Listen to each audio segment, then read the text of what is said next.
ओम नमः भगवते वासुदेवाय। नारायणं नमस्कृत्यं नरं चैव नरोत्तमं देवीं सरस्वतीं व्यासं ततो जयमुदीरये। नष्टप्राये स्वभद्रे सुनित्यं भागवत सेवयां भगवते उत्तम श्लोके भक्तिर्भवति नैष्ठकी। कृष्णाय वासुदेवाय देवकी नंदनाय च नंदगोपकुमाराय श्रीगोविन्दाय नमो नमः। मूकं करोति वाचालं पंगुं लङ्घयते गिरिं यत्कृपां तमहं वन्दे श्रीगुरो दीनतारिणं श्रीपरमानन्दमाधवं श्रीकृष्णचैतन्य ईश्वरं। गुरुवे गौरचन्द्राय राधिकाय तदालये कृष्णाय कृष्णभक्ताय तदभक्ताय नमो नमः। नमो विष्णुपादाय कृष्णपृष्ठाय भूतले श्रीमते भक्तिवेदांत स्वामिने इति नामिने। नमस्ते सरस्वती देवे गौरवाणी प्रचारिणे निर्विशेष शून्यवादी पाश्चात्य देशतारिणे। जय श्री कृष्ण चैतन्य प्रभु नित्यानंद श्री अद्वैत गदाधर शिवासादि गौर भक्त वृंदा। हरे कृष्णा कृष्णा कृष्णा हरे हरे हरे राम राम राम हरे हरे। नमो पंकजनाभाय नमो पंकजमालिने नमो पंकजनेत्राय नमस्ते पंकजांग्रहे। ग्रंथराज श्रीमद्भागवत महापुराण की श्रील प्रभुपाद गुरु महाराज की जय। अनंत कोटि वैष्णव वृंद की जय। नवाचार्य श्री हरिदास ठाकुर की जय। निताय गौर हरि प्रेमानंदे हरि हरि बोल। All glories to Simple Devotee, all glories to Simple Devotee, all glories to Guru and Gauranga, all glories to Divine Krishna Prabhupada की जय। श्री श्री राधा श्याम सुंदर राधा राधिका रमन कृष्ण बलराम गौर निताई की जय। श्री श्री जगन्नाथ बलदेव सुभद्रा चक्र सुदर्शन की जय। गोपाल जी की जय। नरसिंह देव की जय। पंचतत्व की जय। गुरु परंपरा की जय। तुलसी महारानी की जय। समवेत गौर भक्त वृंद की हिताय गौर प्रेमानंदे हरि हरि बोल। आप सभी भक्तों का स्वागत है श्रीमद् भागवतम की कक्षा में। आज बहुत ही ऑस्पिशियस दिन है। आज हेरा पंचमी है। हेरा पंचमी मीन्स आज जगन्नाथ जी को गुंडीचा मंदिर में प्रवेश करने के बाद पांचवा दिन है पंचमी, है ना। तो हेरा पंचमी के दिन की अलग स्टोरी है, मैं आपको बताऊंगा, है ना। दूसरा, आज वक्रेश्वर पंडित का अपीयरेंस है। तो वक्रेश्वर पंडित जो है चैतन्य महाप्रभु की लीला में बहुत ही महत्वपूर्ण रोल इन्होंने निभाया, वक्रेश्वर पंडित ने। तो इनका आज डिसअपियरेंस है। आज के दिन इन्होंने शरीर को छोड़ करके भगवान की लीला में प्रवेश किया था। तो आज ऑस्पिशियस दिन है, वक्रेश्वर पंडित और हेरा पंचमी, इन दोनों के बारे में हम बात करेंगे। उससे पहले हम श्रीमद् भागवतम का एक श्लोक, दूसरा स्कंद, चौथा अध्याय और इसका श्लोक संख्या 6 जो किस प्रकार से है।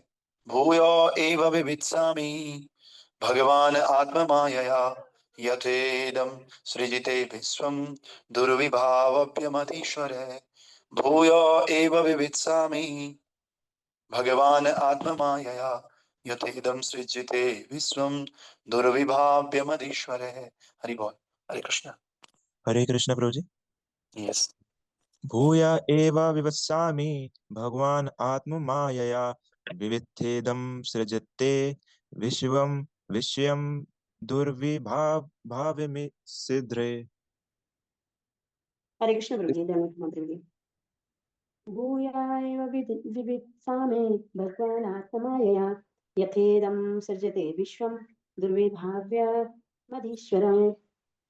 हरि बोल। यस। भूय एव वित्सामि भगवान् आत्ममायया यथेदं सृजते विश्वं दुर्विभावम् अधीश्वरः। ओके, तो हमने कल देखा कि राजा परीक्षित महाराज बोल रहे हैं सुखदेव गोस्वामी को कि आपके अंदर थोड़ा सा भी कंटेमिनेशन नहीं है, आप बहुत शुद्ध हो। और कंटेमिनेशन नहीं होने के कारण आप जो भी मुझसे कहते हो ना, वो पूरी तरह से सही है ना। अब जिसके अंदर खुद ही कबाड़ा हो वो दूसरे को साफ नहीं कर सकता। हम गंदे पानी से किसी गंदी चीज को धो रहे हैं तो वो चीज साफ कैसे हो सकती है? साफ करने के लिए हमें साफ पानी चाहिए होगा। उसी प्रकार से कह रहे हैं आप तो बहुत साफ हो, इसलिए आप जो भी मुझे बोल रहे हो वो मुझे सब कुछ ठीक लग रहा है। और आपकी बातें ऐसे लग रही हैं कि वो मेरे अज्ञान को दूर कर रही, मेरे अज्ञान रूपी अंधकार को दूर कर रही हैं। क्यों? एक तो आप शुद्ध हो और शुद्ध होने के बाद भी आप भगवान की कथा बोल रहे हो। तो ये दोनों बातें मिल करके मेरे हृदय के अज्ञान रूपी अंधकार को दूर कर रही। तो आज का श्लोक कल हमने देखा था, प्रभुपाद जी का सबसे महत्वपूर्ण श्लोक, यश देवे परा भक्ति यथा देवे तथा गुरु, कि हमें भक्तों के अंडर में रह करके भक्ति करनी चाहिए और जैसा सम्मान भगवान का करते हैं वैसे भगवान के शुद्ध भक्त का करना चाहिए, है ना। और उनके अनुसार अपने जीवन को जीना चाहिए। तो आज का श्लोक ये है, मैं आपसे ये जानना चाहता हूं कि भगवान किस प्रकार अपनी निजी शक्तियों से इस रूप में इन दृश्य ब्रह्मांडों की सृष्टि करते हैं। जो बड़े से बड़े देवता के लिए भी अचिंत्य है। आप कृपा करके मुझे ये बताओ, इतना बड़ा ब्रह्मांड है, देखो धरती, एक केवल पृथ्वी की बात करें तो पता ही नहीं चलता कहाँ से शुरू हुई है कहाँ खत्म हो रही है ना? इतना बड़ा ब्रह्मांड कैसे भगवान इस सृष्टि की रचना करते हैं, है ना? और बड़े से बड़े देवता भी इसको नहीं समझ पाते हैं, कृपा करके मुझे इसको समझा दीजिए। परीक्षित महाराज कह रहे हैं, है ना? तो तात्पर्य भाई, अर्चनीय, वंदनीय, प्रातः स्मरणीय जगत गुरु श्रील प्रभुपाद जी द्वारा, श्रील प्रभुपाद की जय। प्रभुपाद जी बता रहे हैं, प्रत्येक जिज्ञासु मन में इस दृश्य जगत की सृष्टि का महत्वपूर्ण प्रश्न उठता रहता है। अतएव महाराज परीक्षित जैसे व्यक्ति के द्वारा इस तरह का प्रश्न उठाना असामान्य नहीं है। हर किसी के अंदर उठता है, बच्चे को भी शुरू शुरू में जब बच्चा देखता है कि पापा इसके इस पहाड़ के पीछे क्या है, पहाड़ के और पीछे क्या है, उसके पीछे क्या है, तो हर कोई इस सृष्टि को देख करके प्रभावित होता है कि भाई ये कैसे बनी है, कहाँ से शुरू हो रही है, कहाँ खत्म हो रही है। क्योंकि उन्हें अपने गुरु से भगवान के सारे कार्यकलाप समझने थे, इसीलिए उन्होंने ये प्रश्न अपने गुरु के समक्ष रख दिया। हमें प्रत्येक अपरिचित वस्तु को किसी विद्वान से जानना या पूछना चाहिए। हम अपने माँ बाप से पूछते तो हैं, लेकिन माँ बाप कहते हैं कि ज्यादा बकवास मत कर, चुपचाप खाना खा, अपनी पढ़ाई पे ध्यान दे। एक बार मैं था, तो एक बच्चा अपने माँ बाप से पूछ रहा है, पढ़ाई कर रहा है, माँ बाप से पूछ रहा है, पापा फिर ये कैसे खत्म होता है, सब लोग तो मर जाते हैं, ये कैसे शुरू होता है, कितना बड़ा है, पृथ्वी के बाहर क्या है? उसके पापा बोलते हैं, चुप चुप, मुंह बंद कर, पढ़ता लिखता है नहीं, फालतू की बातें करता है, दिमाग खराब हो गया इसका। वो तो सही पूछ रहा है बेचारा, वो तो जिज्ञासा कर रहा है, क्योंकि मनुष्य जीवन मिला ही जिज्ञासा के लिए, अथा तो ब्रह्म जिज्ञासा। और उसके पिताजी उस बात को दबा देते, उसकी मम्मी भी दबा देती है, कहती मेरे को परेशान मत कर, जाके अपना काम कर ले, समझ रहे हो? लेकिन यही बात अगर हम गुरु से पूछते हैं तो हमारे प्रश्न का उत्तर हमें मिलता है। शास्त्र से पूछते हैं, साधुओं से पूछते हैं, तो हमें प्रश्न का उत्तर मिलता है। इसीलिए हमें प्रत्येक अपरिचित वस्तु को किसी विद्वान व्यक्ति से जानना चाहिए और पूछना चाहिए। सृष्टि का प्रश्न भी ऐसा ही होता है, जिसे सही व्यक्ति से पूछना चाहिए। अतएव गुरु को ऐसा व्यक्ति होना चाहिए जो सर्वज्ञ हो, जैसा कि यहाँ पर श्रील सुखदेव गोस्वामी के विषय में कहा गया है। जो किसी के प्रश्नों का उत्तर दे सकता है वो गुरु है। गुरु मतलब जो प्रकाश की तरफ लेकर जा रहा है, और मेरे प्रश्न का उत्तर ही नहीं दिया तो कहाँ प्रकाश की तरफ ले जा रहे हो? तो इसीलिए गुरु वही व्यक्ति को बनना चाहिए जो सारे प्रश्नों का उत्तर दे सकता है ना? अब शिष्य के ऊपर है उस प्रश्न का उत्तर वो समझता है या नहीं समझता है। कई बार प्रभुपाद जी भी बहुत सारे प्रश्नों के उत्तर देते थे, लेकिन सामने वाला समझने को तैयार ही नहीं था। उसने जो है मन में ठान लिया मैंने समझना ही नहीं, वो बात अलग है। लेकिन अगर कोई समझना चाहता है वास्तव में, तो सच्चा गुरु सारे प्रश्नों के उत्तर दे सकता है ना? इसीलिए जैसा कि यहाँ पे सुखदेव गोस्वामी के विषय में कहा गया है, वो वास्तविक गुरु है। इस तरह ईश्वर संबंधी ऐसे सारे प्रश्न जो शिष्य को ज्ञात न हो, योग्य गुरु से पूछे जाने चाहिए। और यहाँ पर महाराज परीक्षित इसका व्यवहारिक उदाहरण प्रस्तुत कर रहे हैं।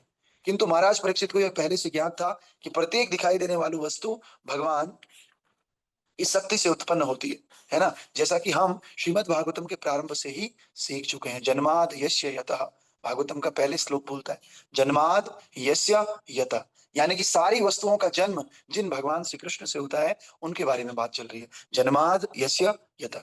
अतः महाराज परीक्षित सृष्टि रचना की प्रक्रिया जानना चाहते हैं।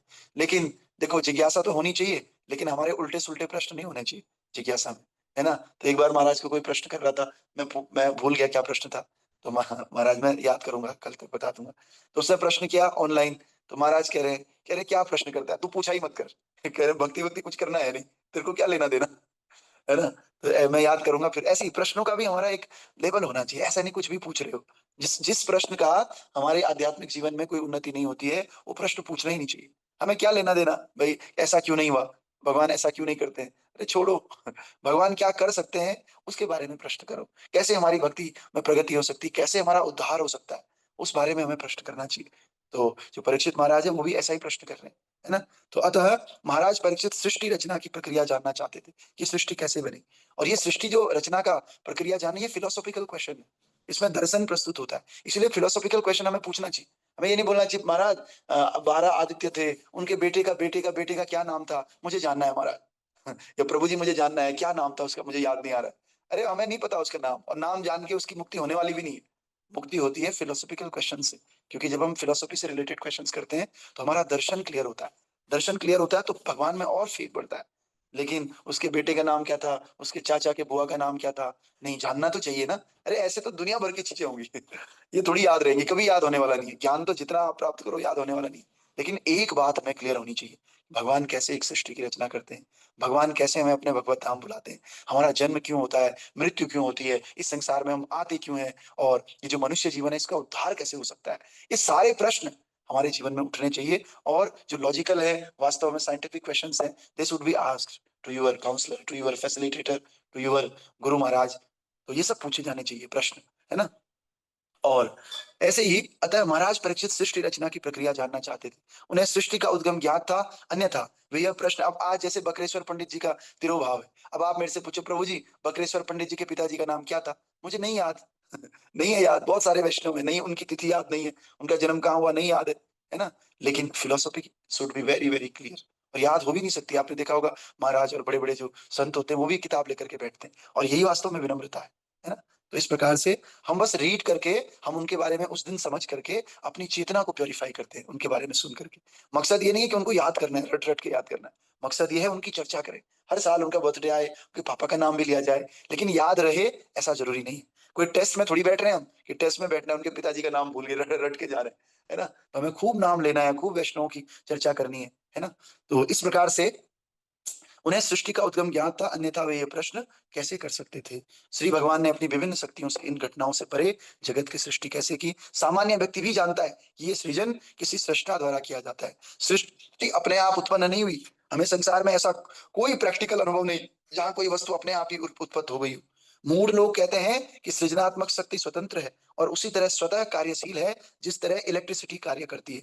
किंतु बुद्धिमान व्यक्ति जानता है कि किसी भी इलेक्ट्रिसिटी को कार्य करने के लिए शक्ति घर में एक इंजीनियर की आवश्यकता होती है। एक इंजीनियरिंग के निर्देशन में विद्युत शक्ति उत्पन्न की जाती है और वहां के निवासी इस इंजीनियर के निरीक्षण में सर्वत्र इस इलेक्ट्रिसिटी को वितरित करते हैं। सृष्टि के संबंध में भगवान की अध्यक्षता का वर्णन भगवत गीता में भी मिलता है, और वहां पर यह स्पष्ट उल्लेख है कि भौतिक शक्ति परमेश्वर की ऐसी अनेक शक्तियों में से एक शक्ति का प्राकट्य है।